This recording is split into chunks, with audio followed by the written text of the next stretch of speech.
the difficulty of grabbing the social data and unavailability of it, within networks is what kind of makes this report unique, right? So we will give our users a perspective into that.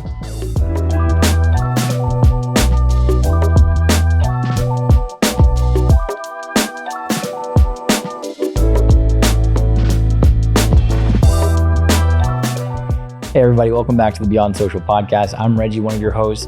And today, Vitaly and I are head of product here at Vista Social. We're going to be chatting through industry insights, industry analytics, and benchmarking. I think every brand really has an opportunity here to try to understand how other brands in their industry are performing, right? How do we then, without knowing how other brands are doing, how do we identify that North Star for the metrics that we're tracking? How do we know whether what we're doing is good enough and how fast we're growing or how often we're posting?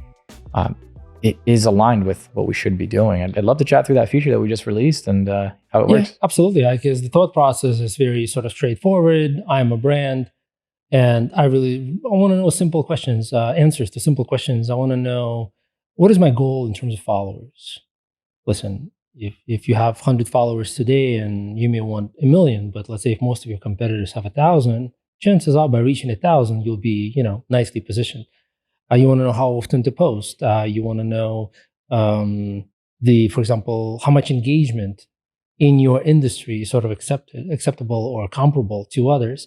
So you have quite a few things that you really want to establish as sort of a basis for where you need to end up in, right? Otherwise, you are just wandering around. I mean, is 5 posts a week, is that what people in my industry do? You will know the answers to these questions. Yeah, that's fair. Now, so when we talk about the specifics of what we can get out of an industry insights report, those are some great questions to answer. What other types of questions are we able to answer with those sort of reports? Yeah, so basically the way we built our feature is that when you connect your social profiles, you sort of organize them sort of as a brand, or in our system, it's called profile group, sort of like a group of profiles that are related, right? So typically that's a brand.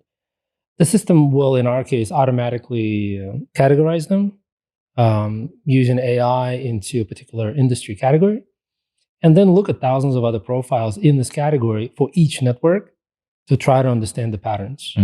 So, for example, here I have our own sort of view of things. So we are categorized as the official industry term for our category is computer programming, data processing, and other related computer services. So you will see in industry reports these very sort of long and official names for things. So that's okay. Where does that come from, by the way? I think SIC is some sort of an standard industry categories. I think the acronym, it's an acronym and you can look them up. There are these 4-digit, 5-digit codes for basically every industry out there. So it's a fairly standardized thing. So we look, for example, at the followers. So in this particular screen, we are showing that Vista Social, we are in the 70th percentile in terms of followers, right? So we know that we're better than 70% of our competitors. Obviously, we want to go higher, understandably, right? When it comes to, say, for example, published content, look at this. We are in the 90th percentile. We publish more content than an average competitor out there. Same thing for impressions. We get a whole lot of impressions. We're in the 90th percentile. And then you can see that the engagement rate, unfortunately, still a room to grow for us. We are in the 40th percentile, just basically slightly below average, right? So again, these are, on one hand, potentially brutally sort of honest answers or kind of pieces of information, but at the same time, if the marketing team ever wonders, right, how well they are doing, right, this will really be a good indicator if they are at least putting out the same number of posts. If the engagement rate, it could be either so far off the average industry standards, right, or maybe so far exceeding them. But it's a valuable perspective. It's almost like for anybody to know, what's my, heart rate after I run a mile. What's a good heart rate for a human being, right? Well, there's like plenty of stats that say like for a male, 45, 200 pounds, your heart rate has got to be, 140, right? And if it's 150, then reason to worry. Like you got to begin to maybe taking care of yourself a little better. Like if you want 30, then you got issues on the other side. So it's a valuable insight that we use in all aspects of our lives. Yeah.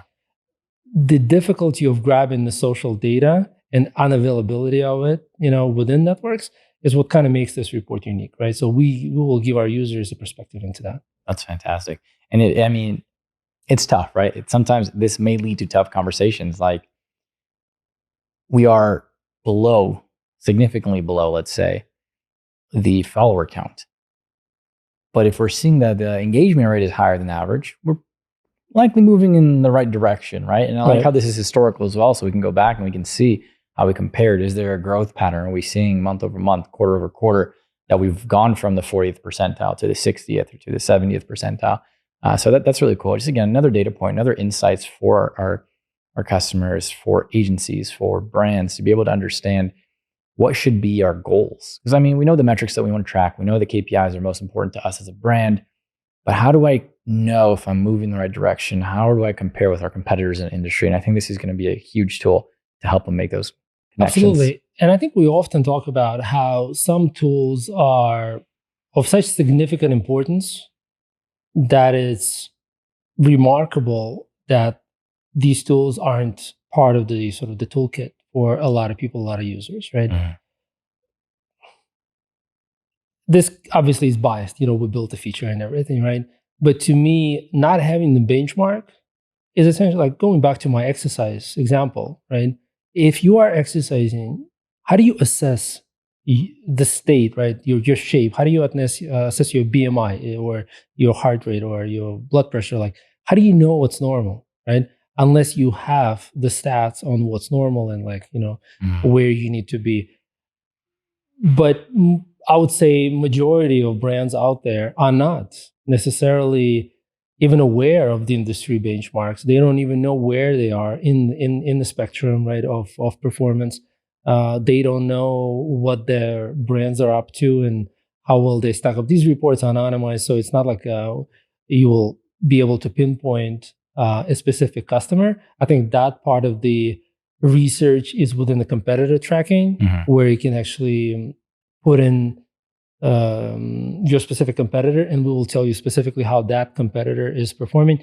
But that is, and I think like the competitor tracking is sometimes is what people do use as a way of knowing if they are out there on the right track. Right. But I think it's almost like, again, back to my health sort of example. It's like if I have 5 people of whom I know what the heart rate is, do I truly know what the right one, right? So these could be people with the same problem. So you have to have enough of a sample, right? Yeah. So, and that's the distinction between the competitor analytics, which we offer, and I know quite a few other tools kind of have that. But I think the benchmarking is a lot more telling, just in terms of just directionality of where you are headed or where you're not headed. Yeah. So maybe some tough conversations, but it's hard to make improvements without introspection, right? And be able to see what's happening, what's going on. Correct. Where do I move the needle? And this could be a great opportunity for brands, agencies to start looking at their resources, where they're allocated, and how something like this can help them to reach that next milestone, next goal that they have for themselves. Exactly. Sweet. Thanks for time. I'm excited to check it out. I'm excited to see the feedback as we continue to roll this out. If you maybe didn't join us on YouTube or Spotify, this was the perfect episode to watch instead of listen. But if you're curious, go back and see if you can pick this up on YouTube or Spotify so you can watch some of those screens. We'll leave some notes in the description regardless of where you're listening this from, which is some resources for you, right? We've got some screenshots, we've got some videos that'll show you our industry benchmark reports. Make sure to grab a 14-day trial. We have that, and we'll leave that in the description as well. This is probably the most shameless plug for Vista Social in the last couple of episodes, but make sure you check it out. And if you have any questions, if you want to get featured in one of our upcoming episodes, get interviewed, have your agency, your brand featured here, make sure to head over to vistasocial.com/podcast. I'm Reggie. Thanks again for joining us, and we'll see you next time.